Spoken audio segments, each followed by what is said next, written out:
The Frivolous Dreams podcast with Kyle Rogers. Let's think big. Let's think stupid.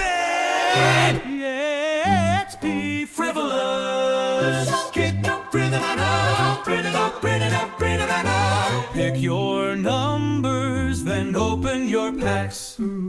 Cross your fingers, then declare a tax.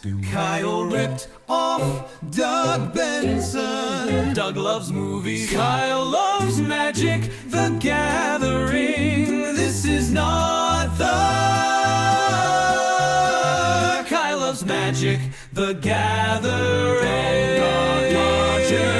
This is the Frivolous Dreams podcast with Kyle Rogers.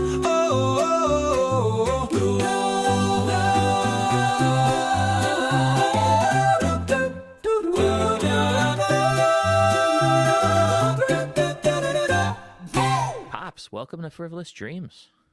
Well, thank you. The first phone guest. My first phone guest is your dad.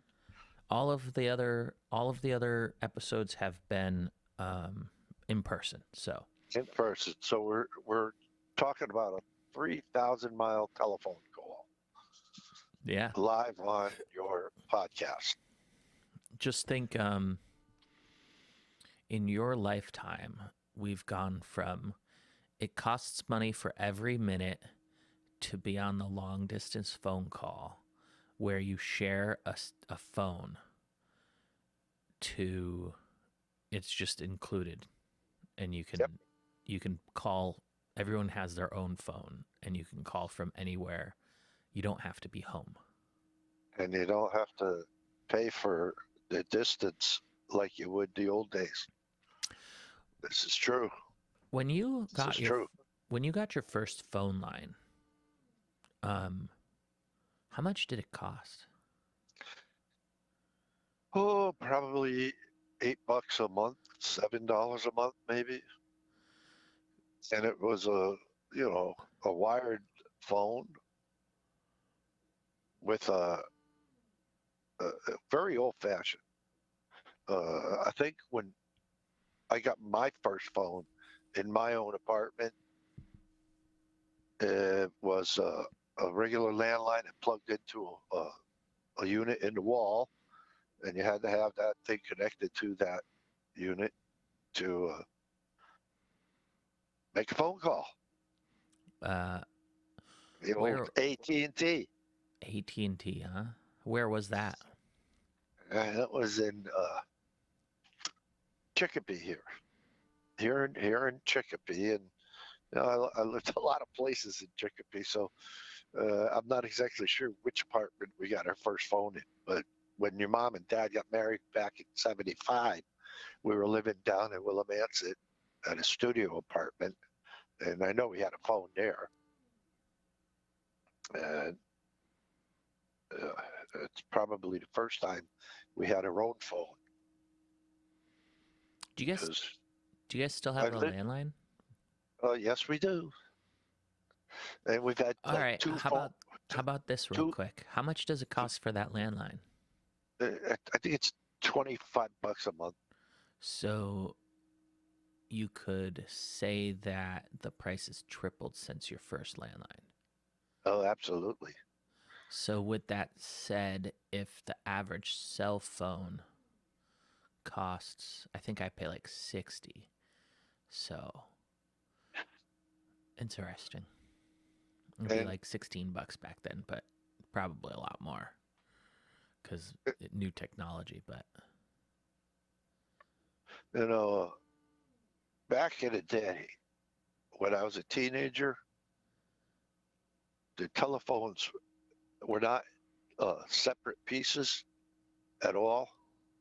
There was a wire that came out of the wall that connected to the phone, and then the headpiece that you spoke into had a wire that was connected to the phone body that was attached to the wall or set up on a table. And if you had a girlfriend, you wanted to talk privately with her, you had to go and buy a 25-foot cord that was wound up like a spring and coiled.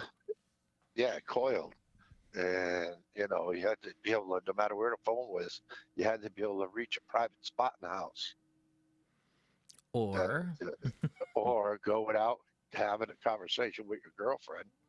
probably made phone sex a lot more awkward. It certainly did. Yeah, I remember our phone was behind the door for a while. Our phone, Yeah. the Yeah. house phone. Yeah, I remember sitting over in that corner when the computer was there, the phone was there. Oh, yeah, you're right. You're right. Where I almost died because of pneumonia right behind that door. Yep. Um, Yeah, that was a hairy experience. Walk in the hospital and see you in that shape, but only what? How old were you then? oh, I don't remember that. Early 20s 18? maybe. Yeah, maybe around 20. Yeah. But But close only counts on horseshoes and hand grenades. So yeah, let's switch technology topics. Have you been using any AI? no, no. When I look up things on the internet using my cell phone, I I do read some of the initial information that they give you that is AI generated, and I always now have been it's been recommended that I scroll past that and go further down, and I might get more specific information that has nothing to do with AI about whatever I'm looking for.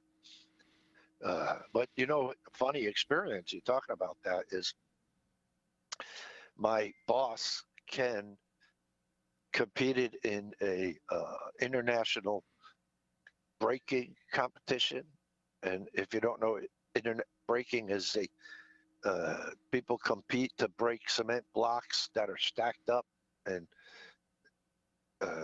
it's like part of the martial arts curriculum of learning and training and things like that. And he went to a competition, and AI did a feature on him on the internet. And so I I go in there, and it talks about Ken, and it says that he's the owner of a corporation that does certain things. I don't remember what they were, but he also owns 7 other businesses. He's been doing business in this field for the last 47 years. He's contributed $10 million to as a philanthropist and to different things around the country, and he's known. He's the chairperson. They had all this information about him, and so when I called my boss up, I said, I didn't know you did this and that. And he goes, what are you talking about? That's not me. I said, well, you ought to go on the computer, on the internet rather, and look up your name after your competition. And he did. And he said, holy crap, none of that is me. Yeah, well, that's the one of the major drawbacks with how AI works is it's all just word association. So if the majority of the internet associates his name with another person's activities, then it's not going to be like, oh, this is Bob A and that's Bob B. It's going to be like these are all the same Bob, right? And All right.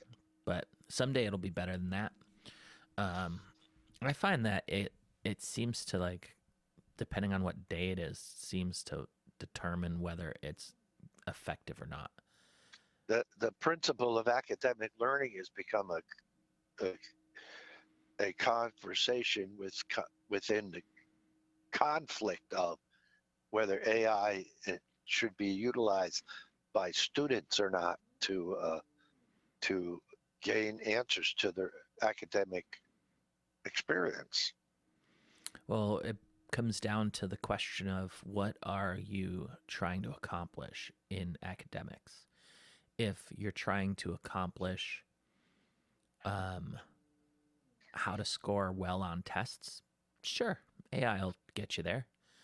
If you're trying to accomplish factual retention, like, you know, George Washington did this, or, you know, Vladimir Putin did that. If you're trying to, you know, just, you know, memorize facts, then one solution would be to say that all, this is the idea I came up with, which is simply that all papers must be handwritten.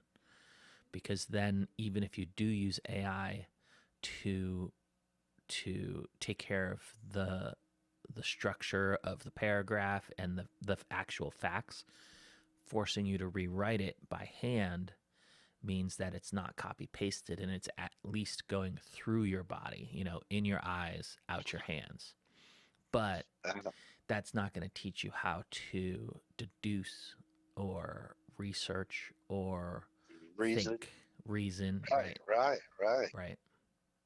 Yeah. What are some of the consequences of the AI shortcut when it comes to that stuff, especially with academia? There's sometimes the answer that's important. It's the ability to do the research and do the work involved in Logic. accomplishing the task. You know, in between A to Z, there's 24 letters. You know, and that's the real key to education, I think. You just made me think of something I thought about the other day. Like normally around this time of year, because it's the end of the year, you'll see an article that says Merriam-Webster added these words to the English language. Have they ever deleted a word? That's I believe they have. Words that are not used anymore may come out of the Merriam-Webster dictionary. Words not used anymore, or where, you know, I would say yes, but we'd have to do some research, and you know, we'd have to do some research on that. That's for a future time because we can't do it now. But I had that same question about you know, certain words. What were the words being added? Because recently I had a conversation about some terminology that is very popular right now, and I wish I could remember it because this would be a perfect time to discuss it with you. But it was, I wonder if Webster's going to put this in the dictionary this year. And it was some new terminologies that have been used by young people. Oh, like that 6'7"? Yeah. I'm not sure how much I believe what people said about that, because what I heard, the origin of 6'7" was that there was some dude getting interviewed and he was really tall, and the interviewer asked how tall he was, and he the way he responded, it was like 6'7", and it was so goofy that it kind of like steamrolled into a meme. But then I read or saw somewhere like on the news or something that was not actually how it started. And it's like the version that they gave, like the second source said, I was like, I don't think that's right. That doesn't sound as interesting. Well, I thought the version I heard that it had to do with the generation Z. C, as in like the Z, third letter. Z. Oh, Z. Gen Z. Gotcha. The generation Z and the generation before that. Okay, that's a very abstract statement. Yeah, I know it. But Like, that's what about what it? I heard. That's what I just read. It was either I read it on the internet, or I heard it on TV, or I heard it in a conversation that maybe up at the radio station, there was some discussion with the students that, it's about the two. What are the last names? The Millennium and the Z, Generation Z. Sure. Yeah, Millennial. and millennial. Yeah. It has something to do with the difference between those two generations. Yeah, I'm not sure. Let's Google Yeah. it. Yeah. Can you Google anything right now? Yeah, I'm right in front of the. I'm using the computer to record. Remember? Yeah. All right. So Let's see here. Origin.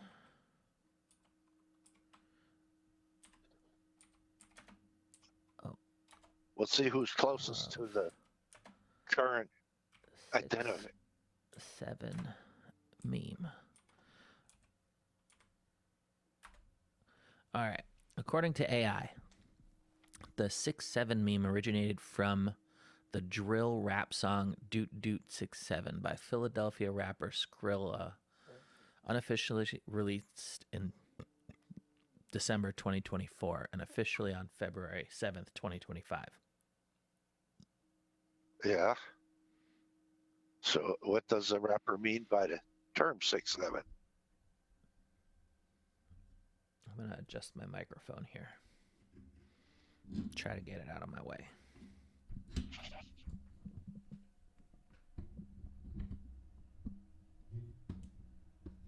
in the hole. Okay.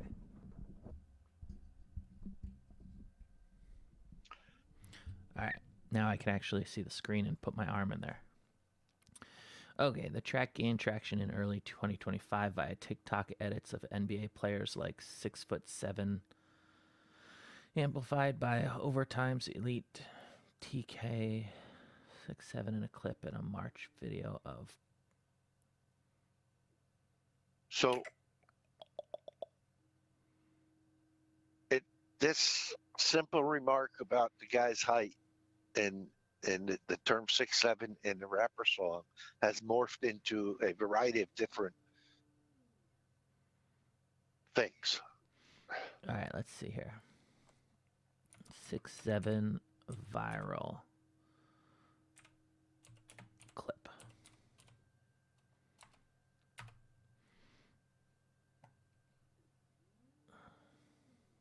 Let's add interview.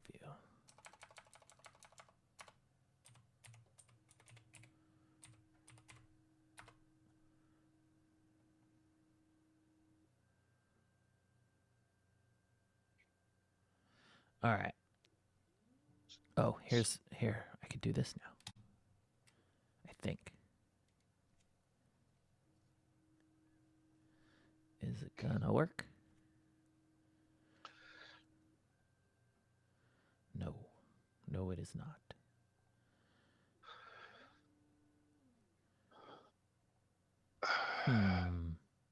So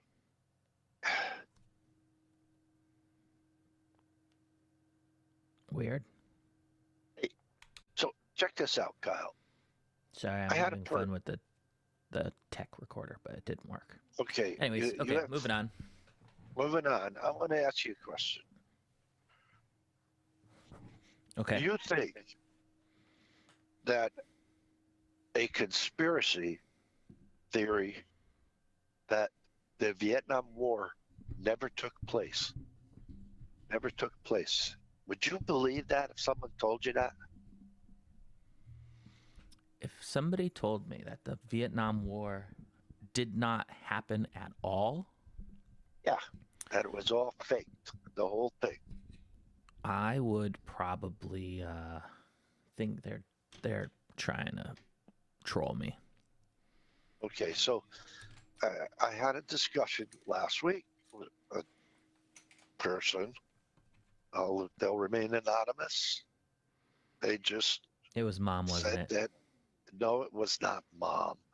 It was not Mom. It was a student Okay. up at the college who I don't think ever took any history classes. in high school, but he believed that a lot of the international conflicts that history talks about never took place. And he said, including like the Vietnam War.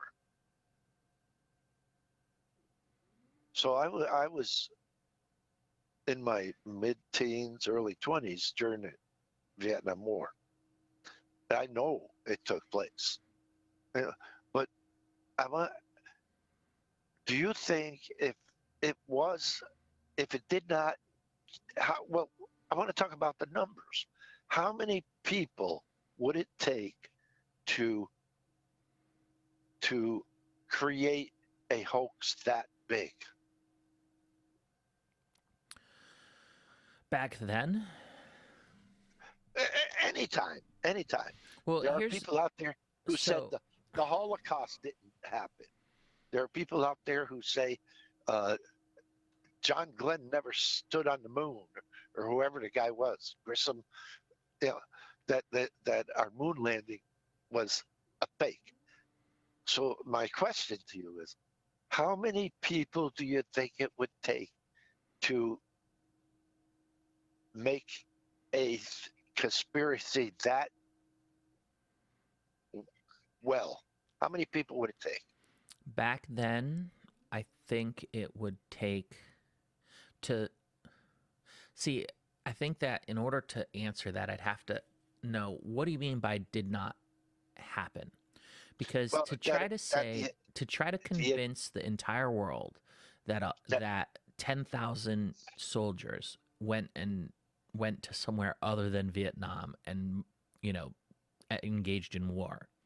How about over 500,000 actually took part in that war? 500,000. 58,000 died. Right. So it's like, what is the theory behind those? Like, where did if the Vietnam War did not happen, then where did those 500,000 people go, and how did those 58,000 die? Well, they were never sent there. Maybe they couldn't have been sent there. Right, but they had, right. So what would so who created the illusion that they were sent there? Who created the news flashes, the war stories, the journalists who went there and took pictures of the actual fighting,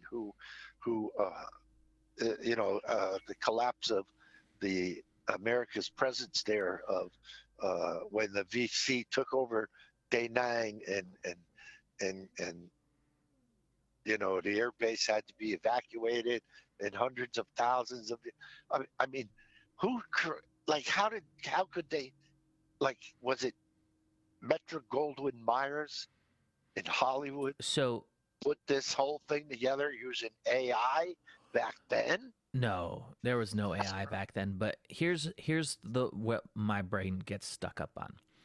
There's only a few explanations for that interaction. Either one, we'll start with the most funny, which is that whoever said that is a fucking idiot. And I wanted to say that, but I didn't. Or two, there was a breakdown in communication, and either he or she is terrible at conveying their idea, or you're terrible at understanding their idea.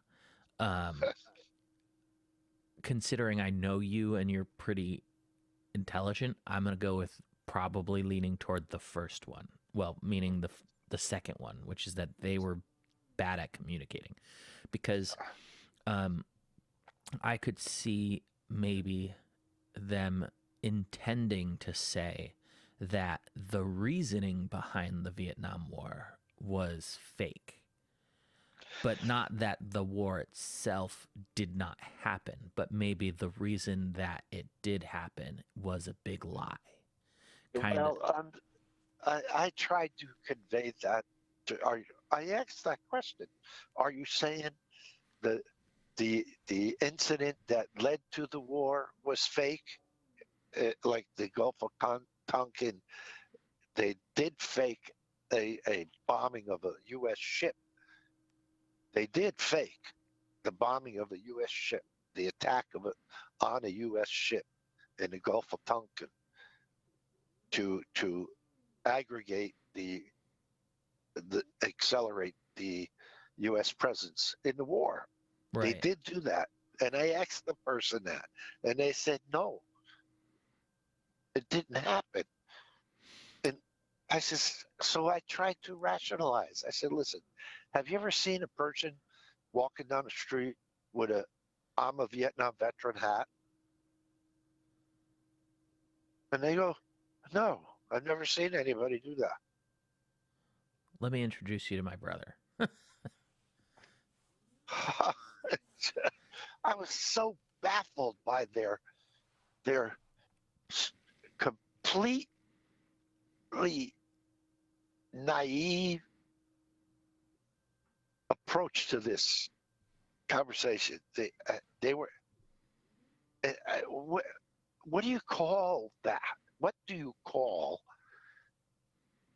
a person who is so out of touch that the evidence of truth is staring them right in the face and they do not see it?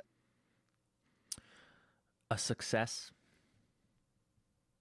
A success. Tell me more. How does that become a success? Well, for the longest time, people with power have been trying to figure out how to keep people who don't have power from gaining power.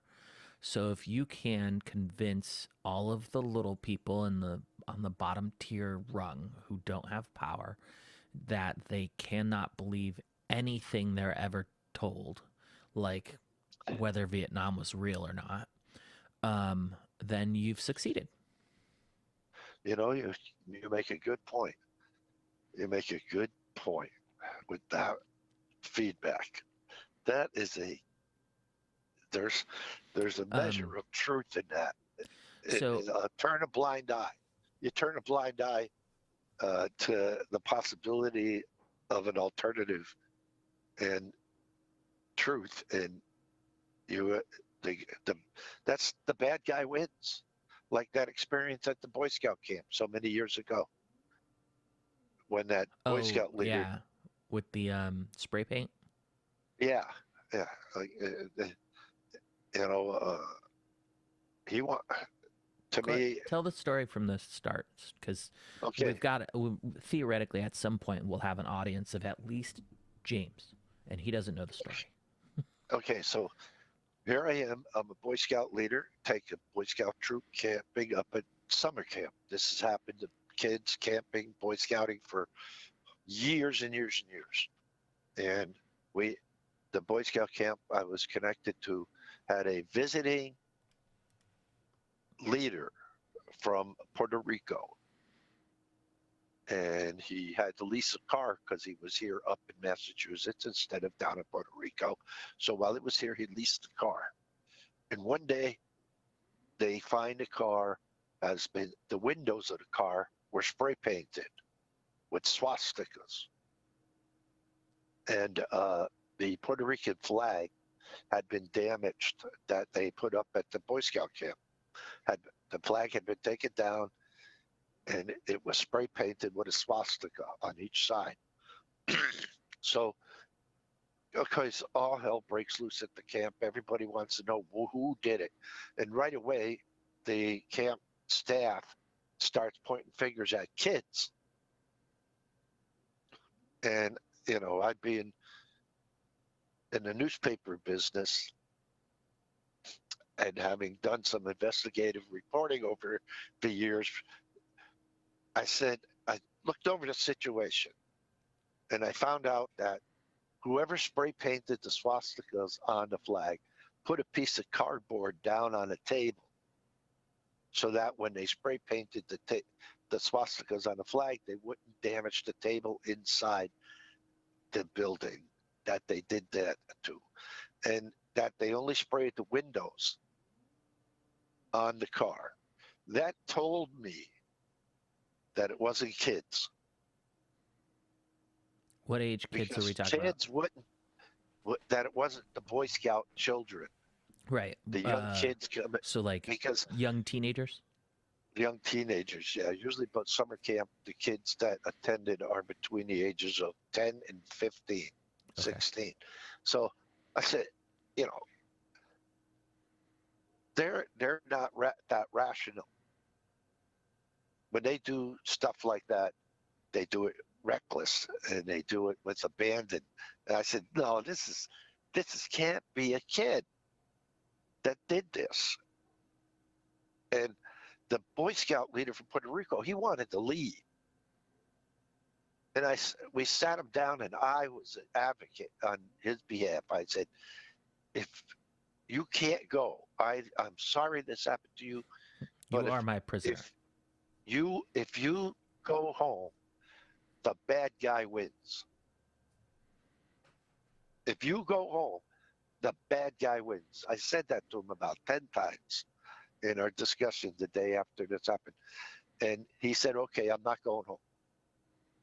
And they went and washed the paint off the windows, and they I don't know whether they replaced the flag or not, but they washed the guy's car and got the paint off the windows, and he decided to stay.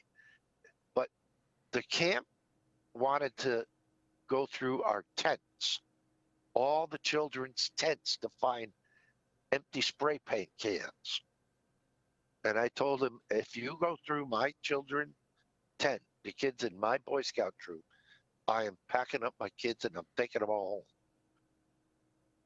home. And because I knew it wasn't a kid. I just knew it wasn't a kid who did this. Well, in less than a week, the truth came out. There was an assistant cook, an adult assistant cook at the camp who did the vandalism on the flag and on the car. And he got fired. But the point of this whole story is that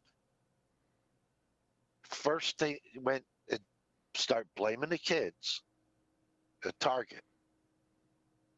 You know, you gotta have somebody to blame, and you go after the weakest link, the target, the children. It had to be the kids, and it wasn't. But and the guy wanted to leave, and we talked him out of leaving. I won't say I had people work, at the camp who agreed with me, adults who agreed that if he left, the bad guy was going to win. And and you're right about what you said earlier. If you convince enough people, and there's been talk about that in the media recently about, every single time there's criticism about a certain population, about like I was reading a piece today about immigration crime, and the more negative things you say about a certain population, if you say it long enough, hard enough, strong enough, people are going to believe it, even if it's not true, even if what you're saying is not true. Right.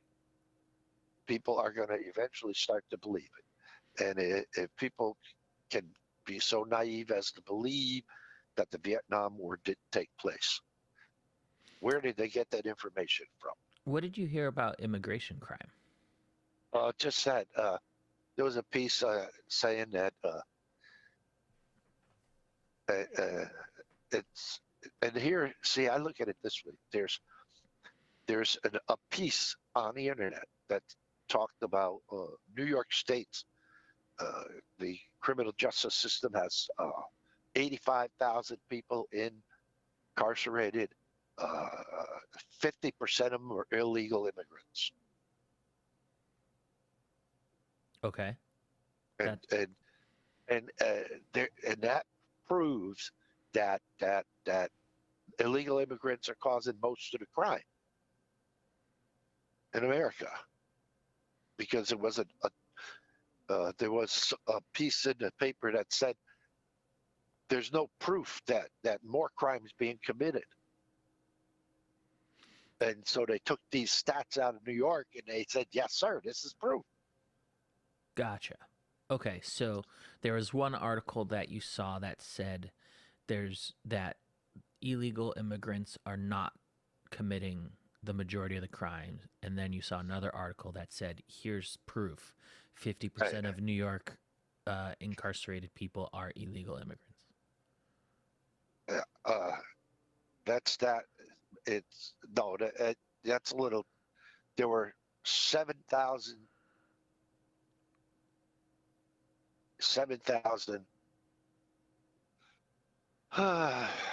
yeah, 7,000 immigrants in New York prisons committed 50% of the crimes. Oh, Sorry, I meant that. I want to get that right. right. 50% of the crime in New York State. So, yes, they are committing more based on the statistical difference between 7,500 illegal immigrants in the prison as opposed to 85,000 total. What's that thing you always tell me about statistics? Statistics don't lie. Statisticians do. Okay. I'm gonna ask you some questions real quick, kind of backing us up a little bit. So there was a fake attack on a false flag on a ship to get us into Vietnam heavier, right? Right. What's the Lusitania? That's a British passenger ship that was torpedoed by Germany during the World War I. Wasn't that also determined to be a false flag? I don't know. I haven't heard. I think I heard something about that. How many weapons of mass destruction were discovered in Iraq? None. Okay. But And there was. where did all of that information, the original information, where did it come from? Our government. Our intelligence system. Now reverse it. I want to reverse it. Okay. Because you're right. Can a few people orchestrate a conspiracy as opposed to, you see, that's the nature of my discussion is right. You're nailing it right on the head. Can a few people orchestrate a conspiracy? Yes. Absolutely. But can thousands of people? I mean, like if NASA put people on the moon, it would have taken thousands of technicians, mechanic engineers, like Pratt and Whitney aircraft. It would take thousands of people to contribute to the orchestration of a conspiracy. And therefore, when it comes to hold that thought. I'm going to interrupt you. Would it take thousands of people to orchestrate the conspiracy, or could it take a few, maybe a half a dozen people to orchestrate a conspiracy that involves thousands of people?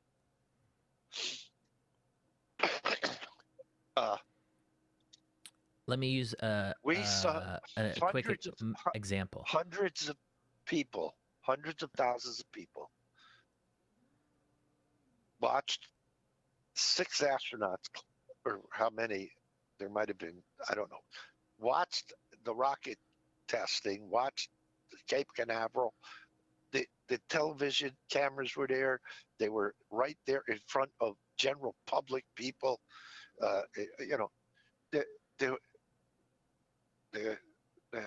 The construction of the event. Okay. Let me ask you this, Dad, and then we're going to take it to a much smaller level, but same idea. If I had sent my nephew a Christmas gift that was a properly sized wedding band, And I called him and I said, hey, wear this wedding band and see how long we can keep the ruse going that he got married and eloped. And he said he's in. He's going to see how long he can make it happen. So then he and I both came up with this story. And he got home with that wedding band and he kept telling everybody that, oh yeah, it's, the coworker's actually from Arkansas. So, they met, blah, blah, blah. So, you can't meet them yet. And he kept telling his mom and your wife and the rest of the family that it was true. Yeah. And three of those people talked to, three other people. And three of those people talked to two other people. And those two people talked to five people. Suddenly now you've got a story that's reached 100 people that's not true necessarily, because two people decided that they wanted to have a ruse. conspiracy theory, a conspiracy. Yeah, but So all with right, that so said, I'm going to migrate back to the whole NASA thing. Is it possible that the five most hands-on, directly connected people in NASA who were in charge of the program and the astronauts themselves, because obviously they would have to be in on it, because is it possible that they created a fake video of them landing on the moon and then projected that video into the room where all of the people who launched the rocket were staying? Now, all of those thousands of people who did actually launch a rocket and who did actually monitor all of those gadgets and gizmos and did 100% do what they were trained to do, but were never told that that video feed and all of those gadgets and gizmos were giving them fake information. None of them would need to know that it was fake. Only the astronauts who are supposedly there and the small amount of people who actually created the idea of making a fake video would need to be involved. So it's possible that the president didn't know.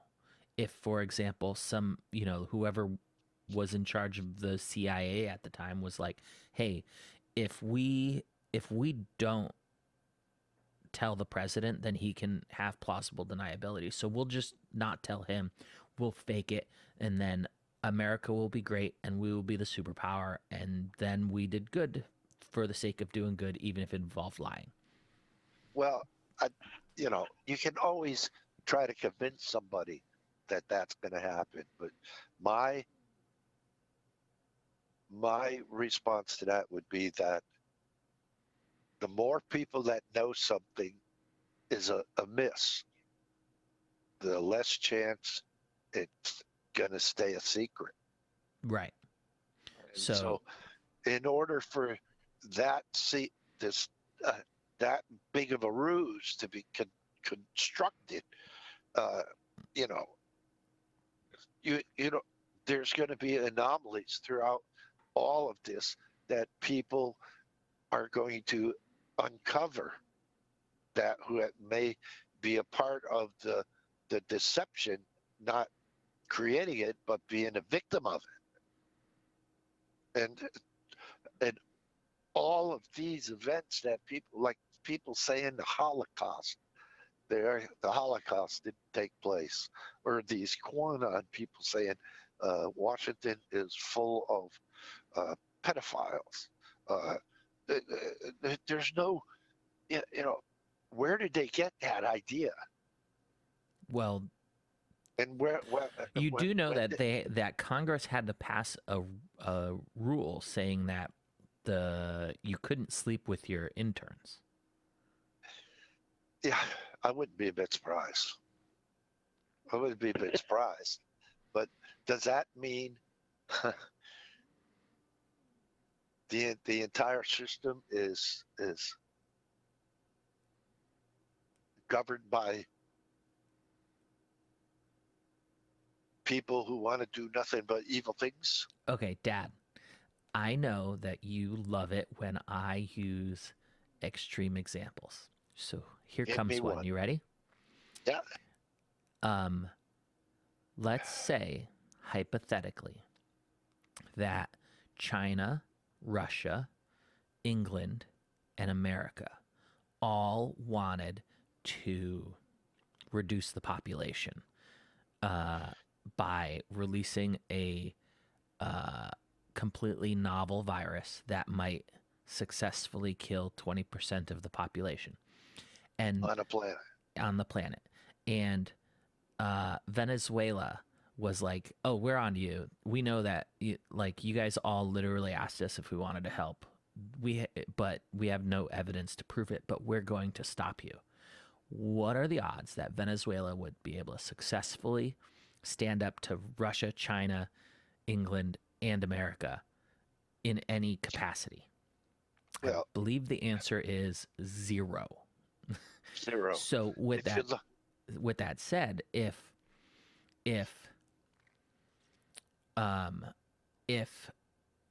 the guy who monitors the oxygen level and the air and the PSI of the oxygen tanks is told, "Hey, all I need you to do is make sure that this number stays between A and B," and the person who monitors the video feed, for we'll say latency, and they say, "All I need you to do is make sure that these gadgets don't go into the red zone." And the person who monitors the heart rate and the blood pressure of the astronauts, they say, "Hey, just make sure that this is completely normal and nobody's about to have a heart attack," etc., etc., etc. But then you have 4 astronauts who are in on the gig who just play it up. And then you have 2 people who are in on the gig who just all their job is to hit play, hit action on the completely fabricated set, and the other guy to say, "Okay, we're live." And then NASA, all those scientists and flight control people, they all of a sudden get this feed from what they all think that they landed on the moon, but only the people in the room of the fake set need to know that it's fake. If they project all of the information as if it was real, nobody else involved needs to know it's not real. Kind of like, and so it's like, if here's another one. The other year, maybe other decade, there was I believe it was like a Southeast Asian flight 317 or some shit like that disappeared. They never found any parts of the wreckage at all. No survivors. 0. All they have is that the airplane was flying along this course and then it no longer was. Now, could that airplane have been hijacked and rerouted to Arkansas for upload to the alien network? Sure. But in order to do that, you'd need to somehow manage to spoof all of the radar between point A and point B. That's right. Right. But if you had the ability to make that not show up on any radar, all of those radar operators who saw it disappear, they would not be in on the conspiracy, but they would be the opposite of that, because they would be a viable, reliable source giving out information that they perceive as correct, but actually is wrong. So it's so what about, what I'm getting at? people on that? Yeah, there are 300 people on that airplane. It was there? There was over 300 people on that airplane. Okay, so there's 300 names on a flight log, which happens to be a piece of paper that can be spoofed.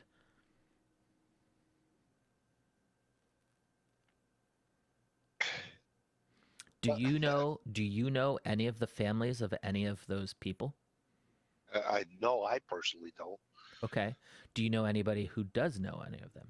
Uh, Like for uh, as far as we, like me and you and I, yeah, we have we no have way no of knowledge proving whatsoever. that that didn't Uh, happen. right, right. We have no way of proving anything about, and it could have been, that, and that whole idea entered my mind. So It if entered my like mind that the plane was actually empty and the flight log. But see, now you're talking about not now again, you're expanding the conspiracy into a population well that's of people, the if people at the airport, the people, the, there's so many places where the truth should have to come out, even if it is what you're saying, an absolute conspiracy. If if in order for that type of complicated conspiracy to have any success, you, you have to guarantee that for the rest of everybody's life who's involved in putting it together, for the rest of their life, it remains an absolute secret. yep. And I don't believe I don't believe that's possible.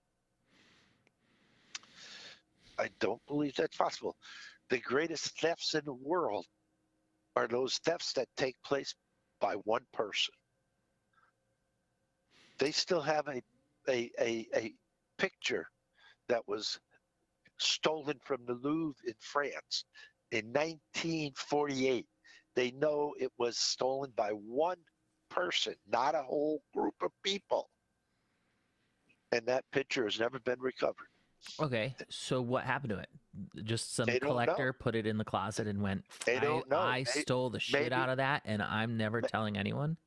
maybe somebody has it up in their mansion in a private room that they don't give or show anybody that's never been in. Who, what, we don't know where it is. Um We don't know if the guy fenced it to one person. Yeah, and you know what? Do you know how many antiquities that America owns that actually were brought back from the spoils of wars we won that we have not given back to the countries we took them from? We're guilty of that. Whoa, whoa, We're whoa, guilty of whoa. doing No, that. no. America is perfect and they are Oh no. altruistic and they never do anything wrong. We've never Yeah, lied right, to a right, single right. person.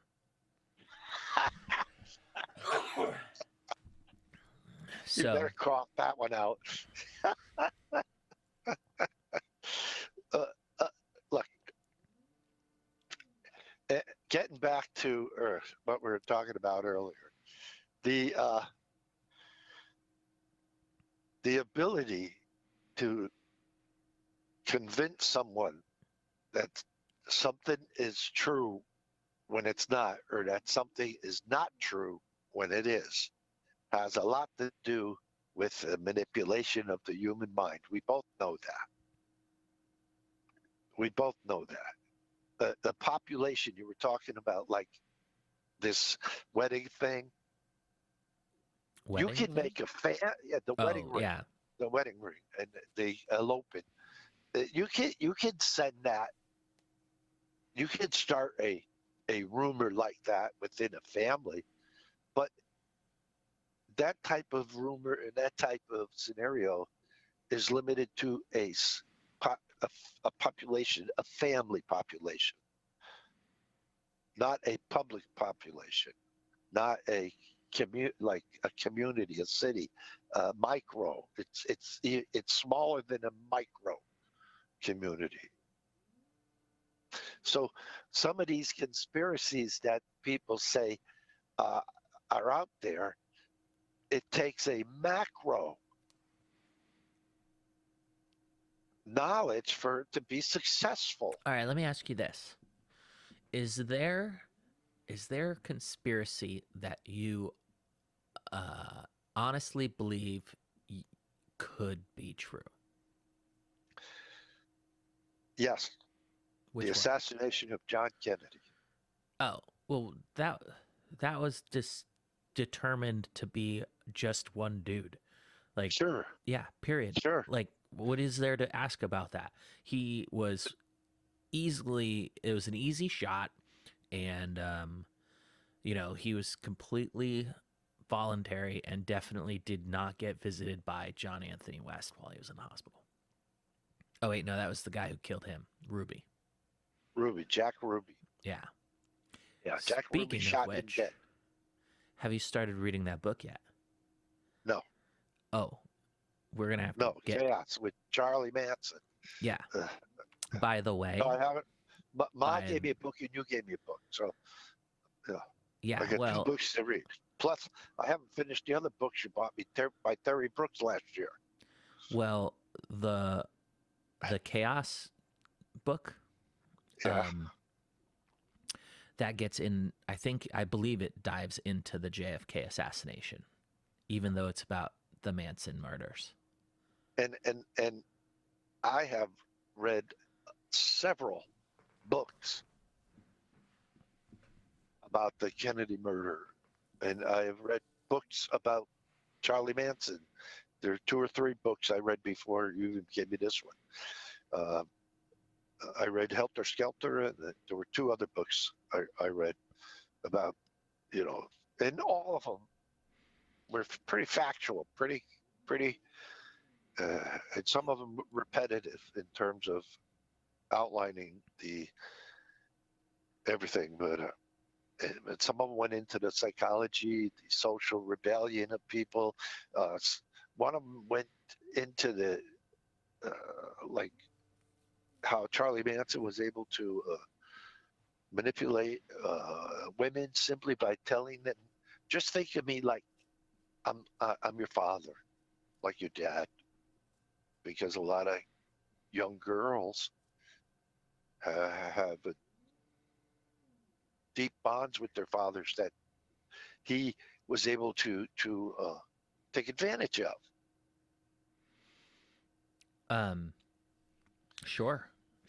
The And the human brain is so easy to hack, it is. It is. both like mentally and physically. But I'm a skeptic when it comes to, like, let's talk. I'm going to jump. Okay. We're going to have one conversation after another. But I have said to myself that, and who are we to be so sure that the Sasquatch Bigfoot is somehow humanoid when it could be an alien who has the ability to mask itself. So that's why a lot of people see it for a second, and then it disappears quickly and instantly, and suddenly you don't know, you can't find them anywhere. It's because they have the ability, like an invisibility shield. Like we're trying to develop them militarily right now. So, hold on. So you're asking why we perceive Bigfoot as a tall, hairy humanoid when it could turn invisible? Well, it could be an alien disguising itself as a tall, hairy hominid to separate itself from us while observing, watching, learning, and developing, their ability to integrate into onto the planet, but also have the ability to just disappear in thin air, but not necessarily be gone. Just disappear so you can't see them anymore. Yeah. When it comes to Bigfoot, I'm pretty concrete on it not existing. That they don't exist, Yeah, like and that it could be all a legendary creature from, thousands and thousands of years ago, but I don't like I get that there's a lot of forest that hasn't been discovered or hasn't been explored or, trail cammed, but um yeah, I don't know. It just seems like it's a little bit too concrete. You know what I mean? yeah. But um I did just remember that I asked you a question on our last phone call and I told you to think about it. Have you had a chance to think about it? I don't know. I don't remember the question, so I don't think I thought about it. The question was, can you think of a single time where a choice was not dictated by data? Oh yes, I remember.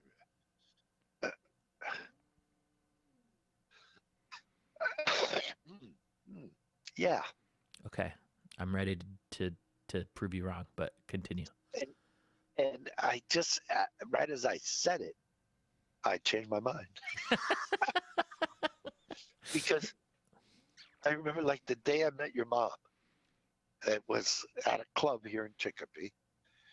I sat. I, Friends of ours got together. We Jerry and I came in the room, and our friend Brian was there with Craig, and they said, "Come on, come sit with us." And we went over and sat with them, and that's when I met your mom.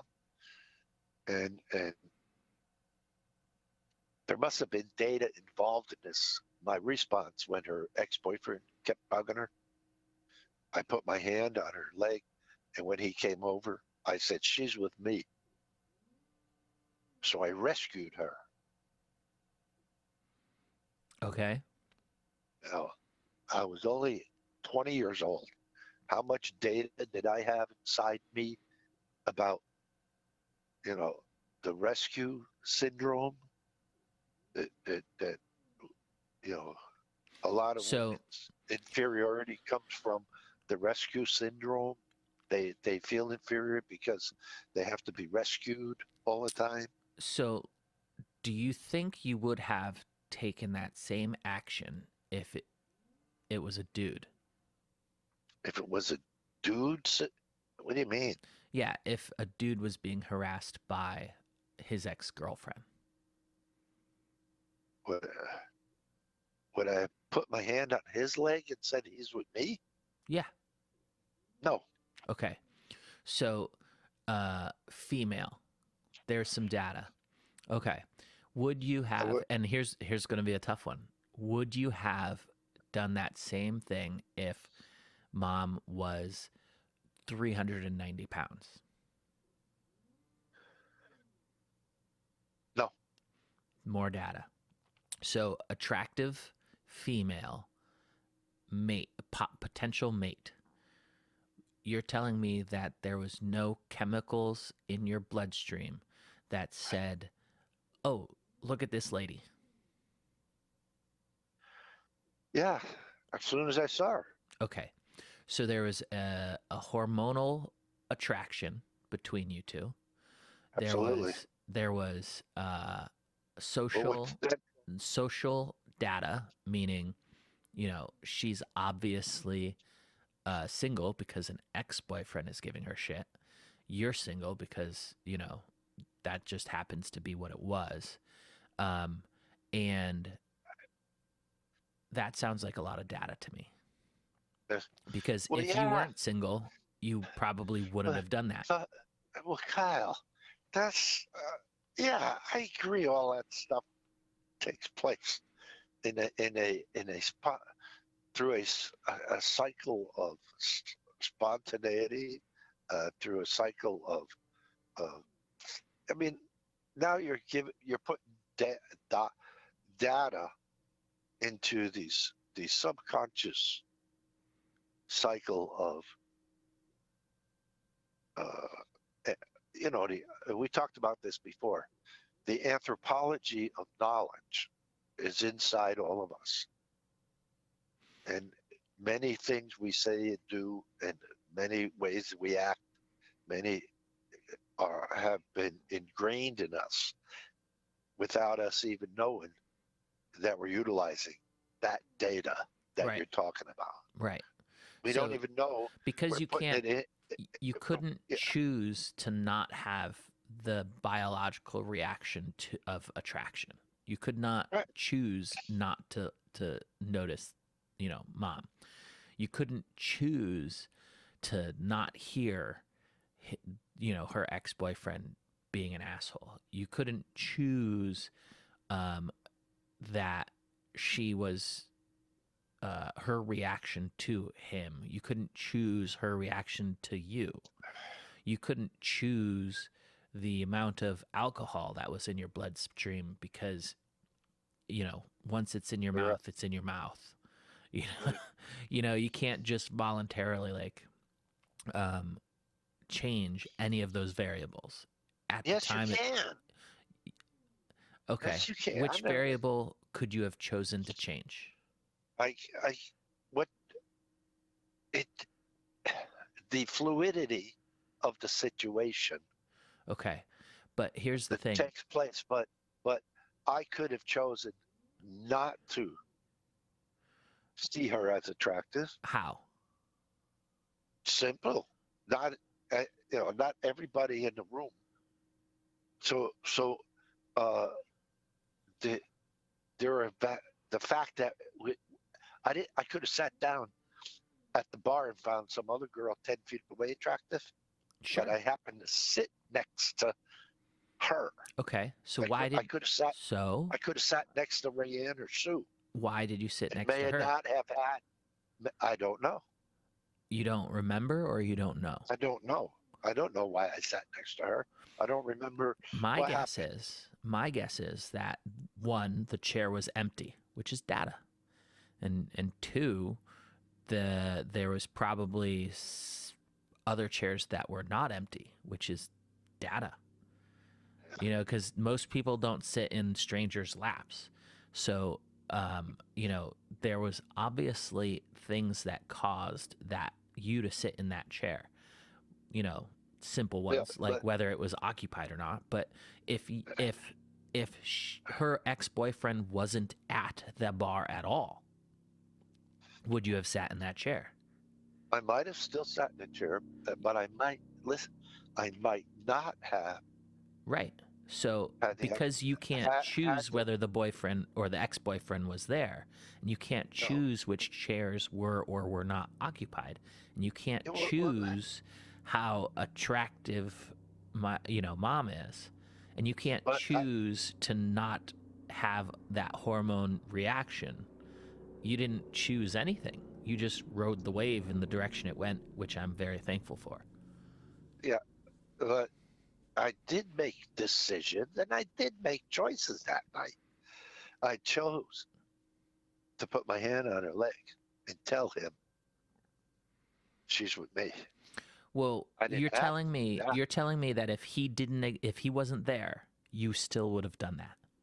No, that's what I mean. I may not have had to do that. So you didn't choose gone to. In a completely different direction. You reacted to his presence by doing that, which a reaction is not a choice.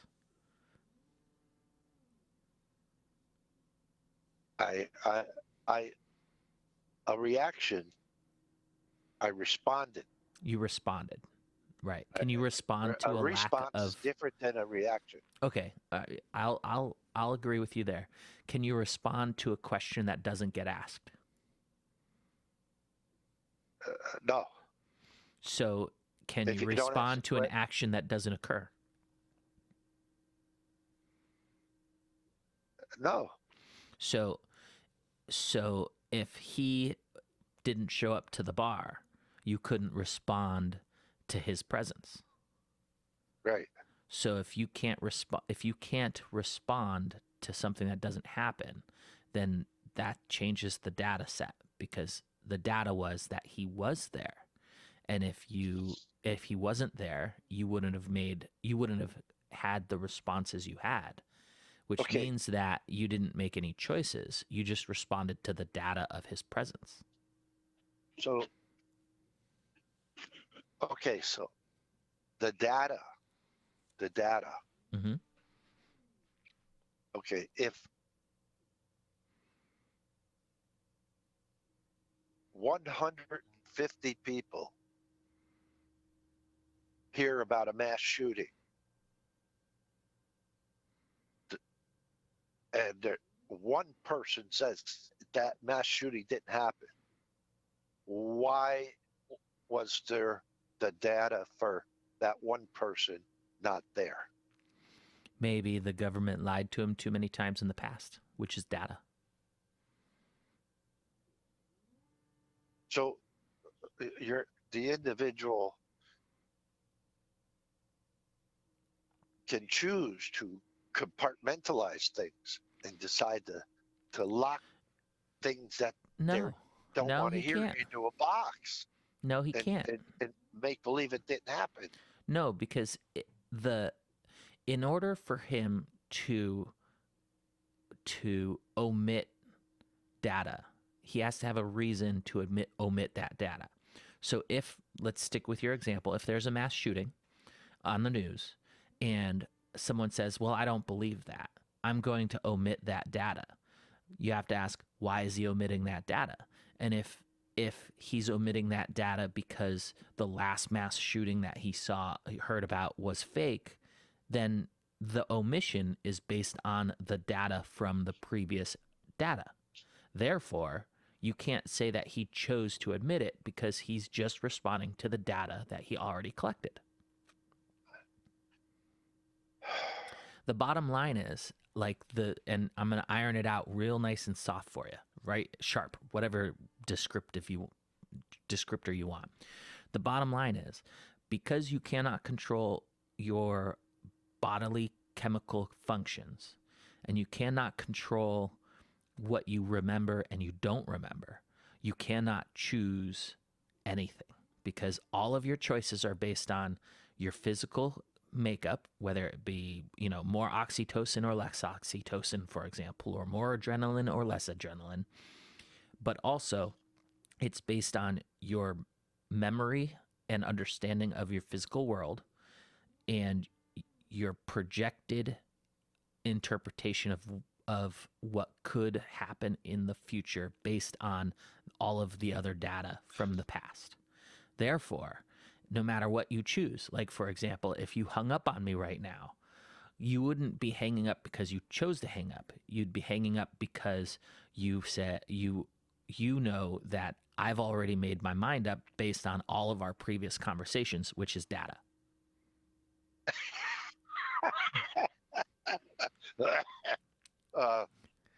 You have to go on Joe Rogan's show because you'll confuse him.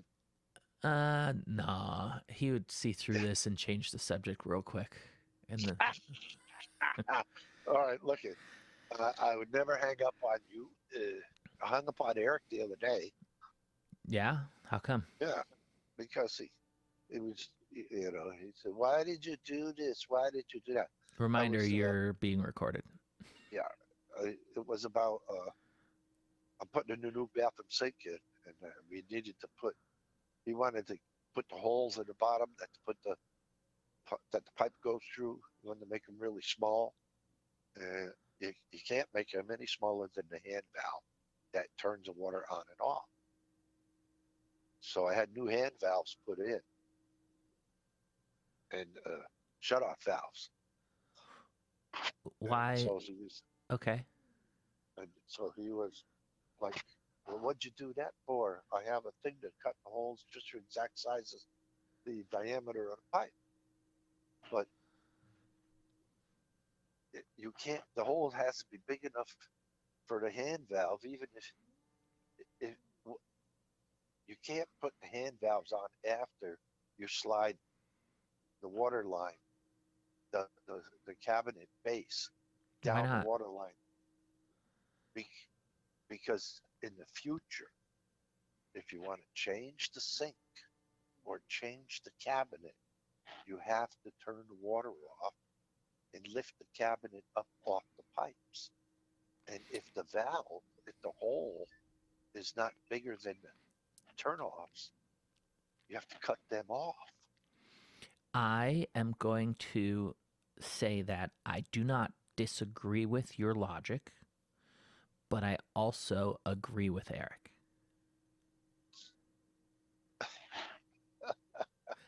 In other words, I agree with both of you.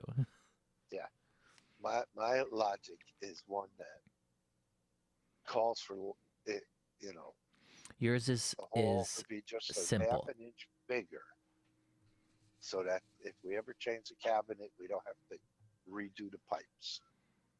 We just Okay, turn the water off, let me disconnect the line, and lift the cabinet off. and that makes sense. So don't think that I disagree with you because like I said, I agree with you. That would work. But I will also toss out the idea that if you were going to replace the cabinet and the holes were too small to just lift off, at that point, couldn't you just make the holes bigger? Well, it would be a little more difficult But it would work. because it would be in position. But it would work. Yeah, that would work, but you know, that would work, but it would be more difficult because of the way it is. You know, the way working under a sink. That's yeah, it would be more difficult to do it that way. Even though you could do that, it would be more difficult. And you have to go turn the main water off in the whole house. You can't just turn the water in the sink. You have to turn off the water to the whole house because if you have to change the valves or anyway, Yeah. it either way it works. Right. And he was lecturing me, and so I hung up on him. I don't want to listen to you lecture me. I'm your father. And all of a sudden, I had I'm your father. Don't talk to me like that attitude, which seldom comes. You know, we're all adults, and that seldom occurs. But we both figured you were lying about the ring, and that it was just When? one of your. And it turns out that you were setting me up for a conversation about data, and you were gonna, and that was gonna Not. be I your was not example. intentionally planning on using that as an example. I just, got the idea popped into my head, and I went, "Ooh, that's gonna be fun." Okay, you're fading. I am fading. Are you okay? So remember this: the more people needed to create a conspiracy, the greater the chance of exposure. Of course. The less people, the less risk of exposure. Right. So these people who are out there arguing that some of these great events, whether they think they're great events or small events, it doesn't matter. Whether these events were just nothing but fake hoaxes. It's just some of these hoaxes are impossible to hoax. They're impossible because, especially 50 years later, how come, like, we haven't heard, like, do you see how a hoax has to continue? So Paul Rogers was involved in the the fake moon landing, and he's on his deathbed in 2021. He's 87 years old. He decides he's going to tell the world the truth. So he calls his family in and says it was all fake. Now his whole family has to either keep the secret or expose the secret, or the CIA has to come in and Murder them. murder him. Like Here's so somebody who recently committed suicide, there's now a conspiracy theory that he didn't commit suicide. so To just use your deathbed astronaut or NASA employee thing situation, I just want to um, establish when you say that he was in on it, you mean he was briefed, being told that we are gonna fake it. Yeah. Right. Now, in the NASA situation, who needs to be briefed on that level? Oh, just a few people. Just a few people. Just a few So, people at the very top. But the problem here, Kyle, is where is they had in order for the public to see, for all of the media networks to broadcast, there has to be some tangible evidence that that they get from the conspirators. so hold on. Now, Say the broadcast people, meaning the news people or the NASA people? I mean, Walter Cronkite. Okay. So are you aware that the news organizations requested like the feed to the moon landing, and they were denied? They were not allowed to pick up the radio waves themselves. Instead, the feed was broadcast from, air quotes, the moon to a room in NASA ground control. Then a camera in NASA ground control was broadcast to the news people. So with that setup, the only people that would need to know that it was fake was the people broadcasting from, air quotes, the moon to the NASA ground control. But Right. from the ground control on, they do not need to be included in that list. So once again, theoretically, you would need the astronauts and the cameraman. Okay. So have I convinced you of anything today that you know, conspiracy theories? My only Uh-oh. Ah, we lost him. What happened?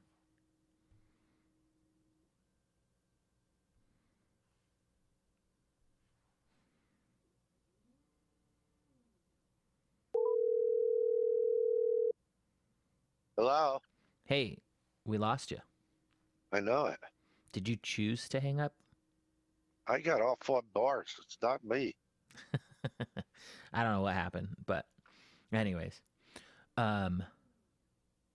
Did you convince me of anything that I didn't already think? Let me think here.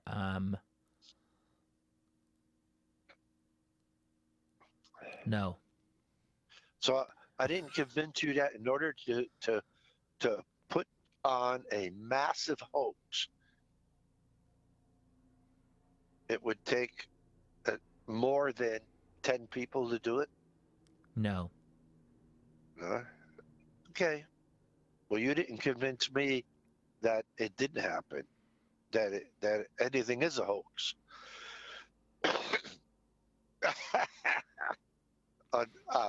Are you recording this for sure? Yeah. Yeah. Yeah. And this is going to be a broadcast on the air? Yep. Wow. So your our conversation went many different directions. That's long form. That's how it's supposed to work. There's not Yeah. unless you specifically go, "Oh my god, I don't want to be known as the person who said that." It's not going to be edited at all. There's not going to be anything cut out. So good. I'll probably cut out everything up until I go, "Welcome to Frivolous Dreams," because the technical setup and jargon is not part of it, but the intro and the outro. Okay, like many Americans, it's mid-afternoon for you. but it's evening and dinner time for me here on the East Coast. Many, many Americans use data collection in their bodies to tell them they're hungry. Hold on. Let's test this out. I want you to choose to not be hungry. Okay. Are you hungry? No. Would you have ceased being hungry if I hadn't asked you? Hey, Data. I would still data. Yeah. Okay. Data kid. It's a pleasure chatting with you. It's a pleasure being on the air with you. We have to get more. We have to pick a topic that I can do some homework on. Well, combat. How about this? Data combat. We'll do a data combat show. How about this? Do you want to do 2 chapters at a time of the book? The Chaos book? Yeah. Because like I said, I got the audio book, so I can listen to it while I'm working. Okay.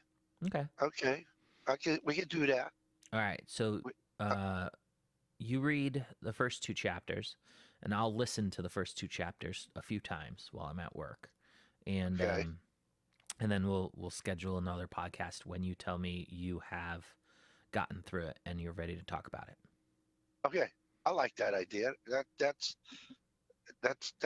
really I like that idea because it thought we could compare our opinion of what you're hearing and what I'm reading. Right. And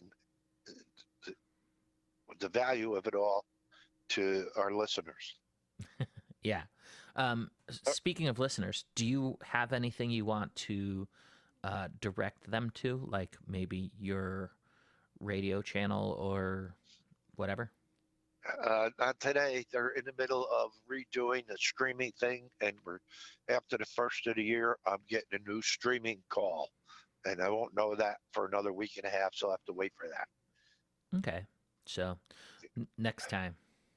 Yeah. All right. Well, I could say this. I do a college radio show. You can go to WCCH103.5.com. WCCH1035.com, and you might be able to find out more about my program called The Coffee Hour there.